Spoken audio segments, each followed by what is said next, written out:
Good evening. On a clear, star-kissed night under a quarter moon, President Bush is about to address the nation on this, the anniversary of the attack on America.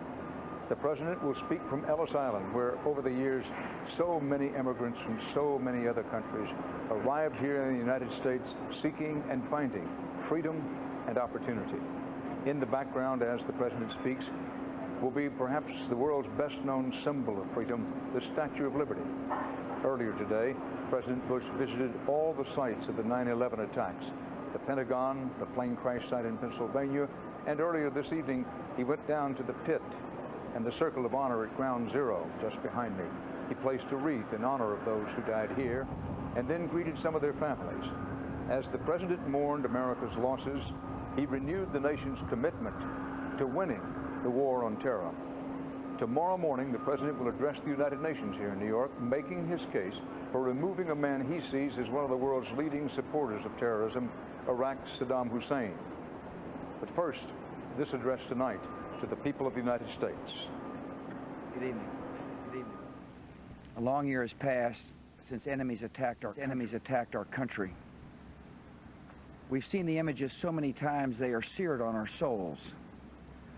And remembering the horror, reliving the anguish, reimagining the terror is hard and painful. For those who lost loved ones, it's been a year of sorrow, of empty places, of newborn children who will never know their fathers here on earth. For members of our military, it's been a year of sacrifice and service far from home. For all Americans, it has been a year of adjustment, of coming to terms with the difficult knowledge that our nation has determined enemies and that we are not invulnerable to their attacks. Yet in the events that have challenged us, we've also seen the character that will deliver us. We've seen the greatness of America in airline passengers who defied their hijackers and ran a plane into the ground to spare the lives of others. We've seen the greatness of America in rescuers who rushed up flights of stairs toward peril. And we continue to see the greatness of America in the care and compassion our citizens show to each other. September the 11th, 2001 will always be a fixed point in the life of America. The loss of so many lives left us to examine our own. Each of us was reminded that we are here only for a time. And these counted days should be filled with things that last and matter. Love for our families, love for our neighbors, and for our country. Gratitude for life and to the giver of life. We resolved a year ago to honor every last person lost. We owe them remembrance, and we owe them more. We owe them and their children and our own the most enduring monument we can build, a world of liberty and security made possible by the way America leads and by the way Americans lead our lives. The attack on our nation was also an attack on the ideals that make us a nation. Our deepest national conviction is that every life is precious, because every life is the gift of a Creator who intended us to live in liberty and equality. More than anything else, this separates us from the enemy we fight. We value every life. Our enemies value none, not even the innocent, not even their own. And we seek the freedom and opportunity that give meaning and value to life. There is a line in our time, and in every time, between those who believe that all men are created equal and those who believe that some men and women and children are expendable in the pursuit of power. There is a line in our time and in every time between the defenders of human liberty and those who seek to master the minds and souls of others. Our generation has now heard history's call, and we will answer it. America has entered a great struggle that tests our strength and even more our resolve. Our nation is patient and steadfast. We continue to pursue the terrorists in cities and camps and caves across the earth. We are joined by a great coalition of nations to rid the world of terror. And we will not allow any terrorist or tyrant to threaten civilization with weapons of mass murder.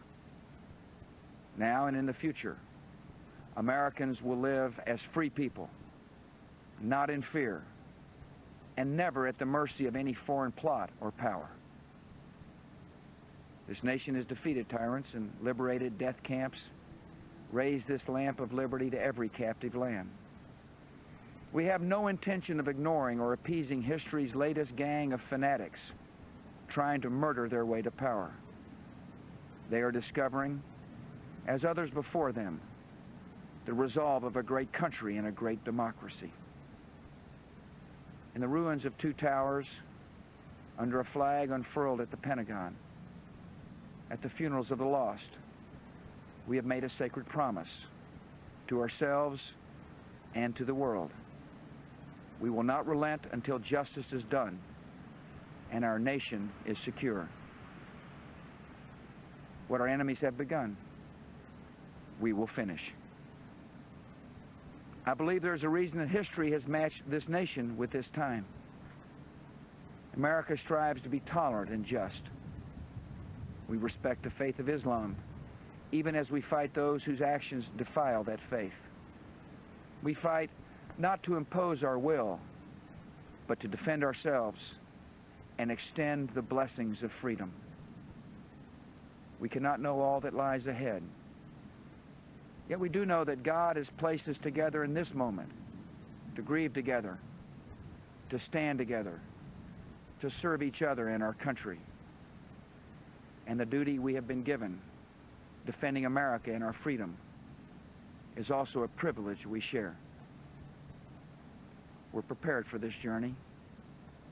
And our prayer tonight is that God will see us through and keep us worthy. Tomorrow is September the 12th. A milestone is passed, and a mission goes on. Be confident. Our country is strong. And our cause is even larger than our country. Ours is the cause of human dignity, freedom guided by conscience, and guarded by peace. This ideal of America is the hope of all mankind. That hope drew millions to this harbor. That hope still lights our way. And the light shines in the darkness, and the darkness will not overcome it. May God bless America. President Bush speaking for about 7 minutes while emphasizing that Americans respect the faith of Islam. He said, and I quote, "Our generation has now heard history's call and we will answer it," which is to say to defeat those who in the name of Islam do dastardly deeds.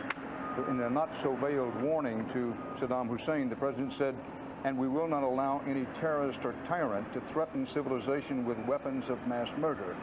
And then near the end of the speech, clearly designed for listeners overseas, "We fight not to impose our will, but to defend ourselves and extend the blessings of freedom."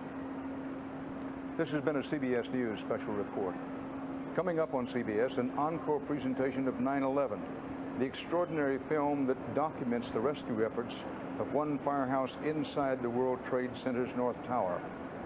Also, for those of you in the West, Scott Pelley's exclusive interview with President Bush is coming right up on 60 Minutes too. For CBS News, I'm Dan Rather. For some of you in the West, I'll be back in just a moment with our expanded edition of tonight's CBS Evening News.